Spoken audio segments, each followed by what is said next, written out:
Hey there, I'm Sarita, and you're about to experience the modern approach to well-being where you get to establish the best and most important relationship you will ever have, the one with yourself.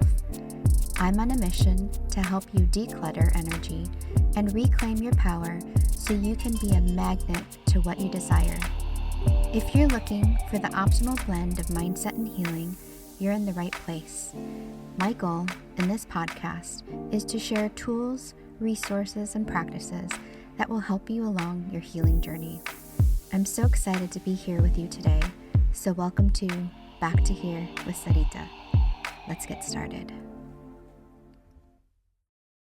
Hello, beautiful, and welcome back to another episode of Back to Here with Sarita. I am super happy that you are here with me today. And if you are hearing this on Apple or Spotify and you actually like watching videos, I encourage you to head over to YouTube to see my pretty face and then also get to know me a little bit better. And again, whatever platform that you are listening to this podcast on or watching it on, make sure to hit that subscribe button so you know when episodes are released. And actually, for this particular podcast, the episodes have been very consistent over the last year and a half, and we release episodes every other Monday at 10 a.m. Pacific Standard Time. So before I get into the power of I am when it comes to manifesting, I wanted to catch you up on some life news. If you've been following me for a while on Instagram at Sarita Wellness, you will have noticed that I've actually established myself as quite the house and pet sitter. It's been really, really fun doing this because it's actually expanding my lifestyle from living at the ocean here in San Diego to actually staying in other people's homes by taking care of their homes and taking care of their fur babies. So every time I do this, it gives me the feeling of living alone and actually creating a home wherever I am. And I absolutely love it because through this experience of being able to travel and stay at other places, I've been able to discover new spots and meet some amazing new people, which is actually something that I love doing, and it just fills me up. So you can make sure to catch my adventures, and I post a lot of it on my IG stories and my Facebook stories. Okay, so we'll actually come back to my travels, maybe in the later part of this podcast episode or in other podcast episodes, because it really has to do with some of the things we'll be talking about coming up. So let's talk about the power of I am. And I think this is actually a really, really good topic for right now because it is still Leo season just for a couple more days. And the energy of Leo is all about the center focus. So it's ruled by the sun. Leo's energy goes really, really deep into the feelings of self-worth, self-love, and especially the I am. So when it comes to the power of I am and manifesting, we can go to the very, very basics. What we think about and what we are telling ourselves, what we say out loud, what we say to ourselves needs to be very intentional, and we need to be very aware of how we are speaking to ourselves. So in other words, what we say on the inside and what we say on the outside actually holds so much power. Think of words as spells, as being spells. So whatever you are saying, whatever you are thinking is actually being processed by the universal energies. So for example, if you have a repeating narrative in your head that life is really, really hard and why do bad things just keep happening to me over and over again, then most likely, because the energies of the universe are picking up on that, you will most likely have that happen over and over again. Same with your beliefs around money. If you feel like and you say that you don't have enough or why am I broke, you're going to continually repeat that pattern that you don't have enough and that you're broke. Most recently, I found this exceptionally true as I have been really into fitness and looking at my physical body in the mirror and finding things that I dislike about it. I'm sure you've had this experience as well. And I've looked at the mirror and I've thought things in my head like, I'm fat. So when we have these narrative and repeating patterns, of course, it's going to be showing up in our reality. So, one of the things you may not hear when it comes to watching videos on YouTube or being in manifesting communities and mindset communities is about the critical faculty of the brain and its really, really big importance when it comes to playing in our thoughts, beliefs, and behaviors. I kind of see the critical faculty as a bridge between the conscious and our subconscious mind. I heard this analogy not too long ago, and it really helps me understand the critical faculty of the brain a little bit more. Think about a slice of orange, so a half slice of orange, and think about the outside rind as being our conscious mind, the more hard part. And then where the rind actually meets the juicy part, that is the critical faculty. And the inside area, the core, the part that we actually eat, that is our core beliefs. So let's go a little bit deeper when it comes to the power of I am.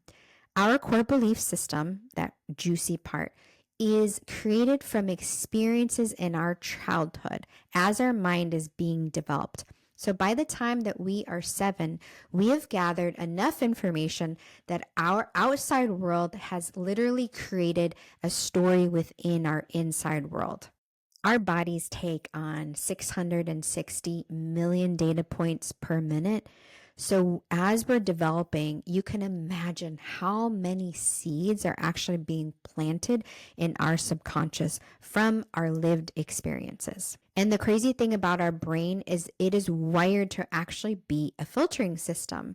So it'll take useful information and actually trash useless information. So this means that the filtering system can actually keep and maintain false and incorrect beliefs. The false or incorrect beliefs will actually cause that conscious critical faculty, remember the outside, to reject ideas that actually could be beneficial to us. So keeping this all in mind, have you ever had a challenge when it comes to saying affirmations like I am abundant? Like when you stand in front of a mirror and you say I am statements, have you ever had an issue with those and not really believing them to be true? Well, I sure have. And affirmations have become a very mainstream process, which are wonderful and great, but I feel like they're kind of like a little bit of a band-aid to try to cover up a thought or belief. And there's a reason why it doesn't work to its full capacity. And the reason why is because of the critical faculty that I was just talking about. If we're not changing our beliefs on more of a subconscious level, the core belief level, that juicy level I was just talking about, the very thing that we're stating to ourselves on our conscious mind will actually be rejected by us.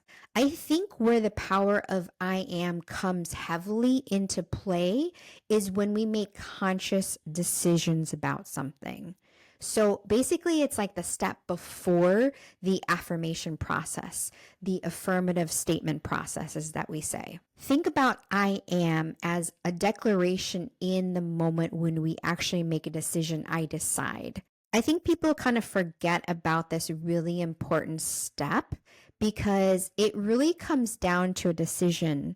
Before you start saying your I am statements, there was a decision that you made that you wanted things to change or needed things to change for you to change a mindset about something. For example, you may feel like super tired and frustrated for feeling sluggish and like overweight. And it's in that moment you decide that enough is enough and you will do anything to actually make a change in how you feel.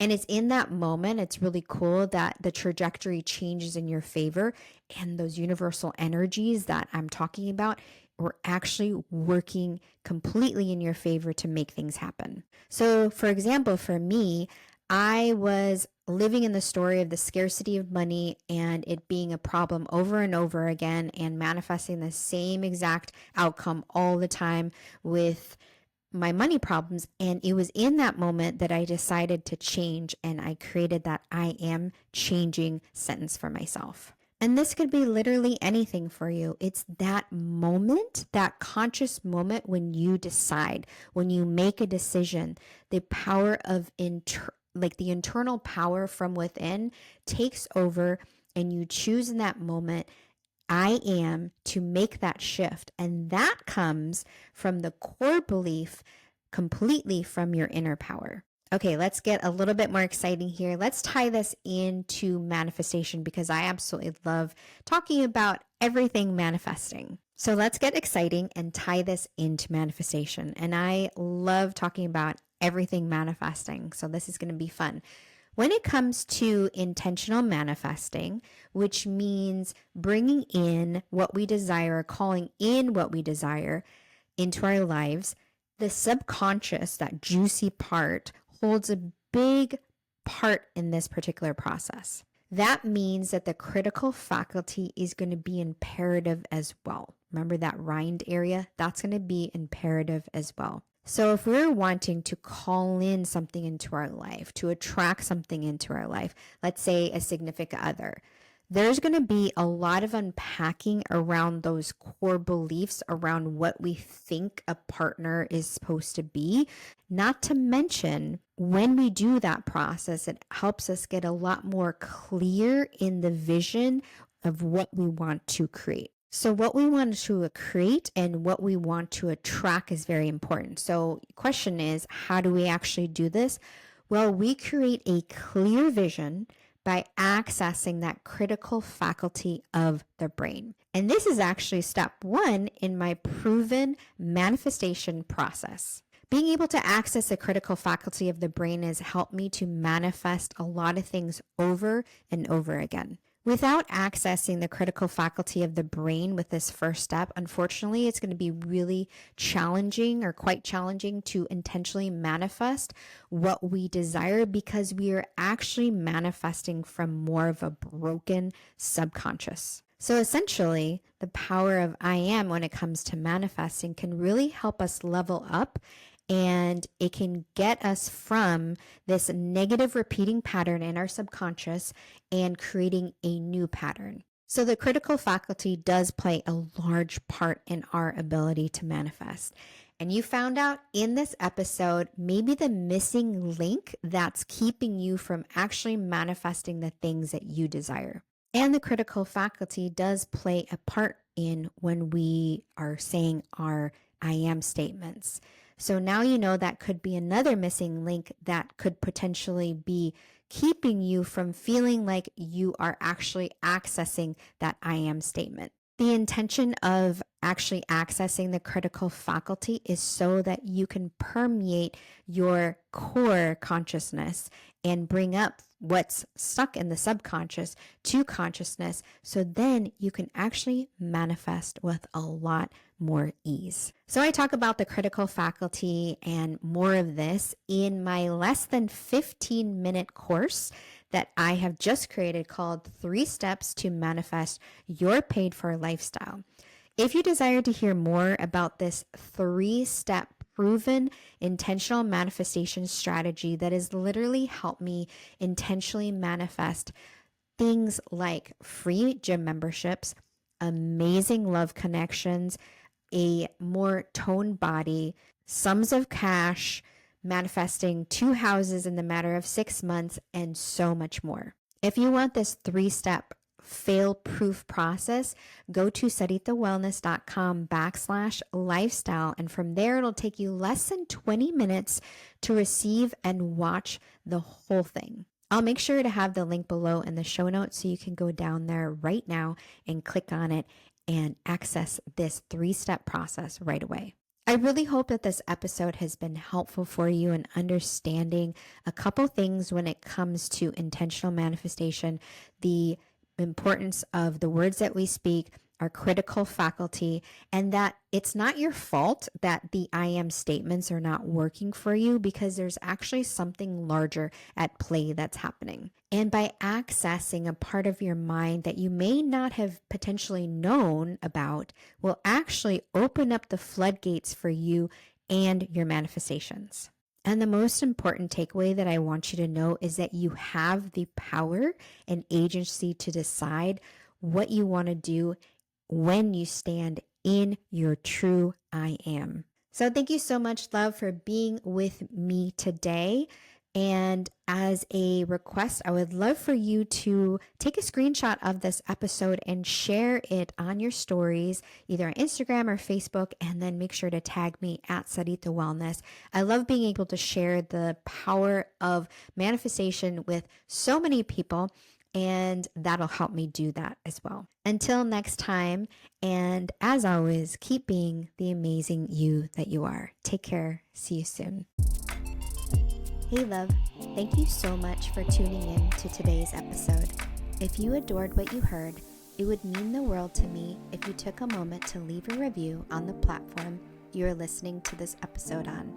By doing this, you are helping my mission to impact other women with their healing journeys. If you aren't already following me on social media, make sure to connect with me at Sarita Wellness to get your weekly dose of inspiration. I can't wait to be with you in the next episode, but in the meantime, keep being the amazing you that you are.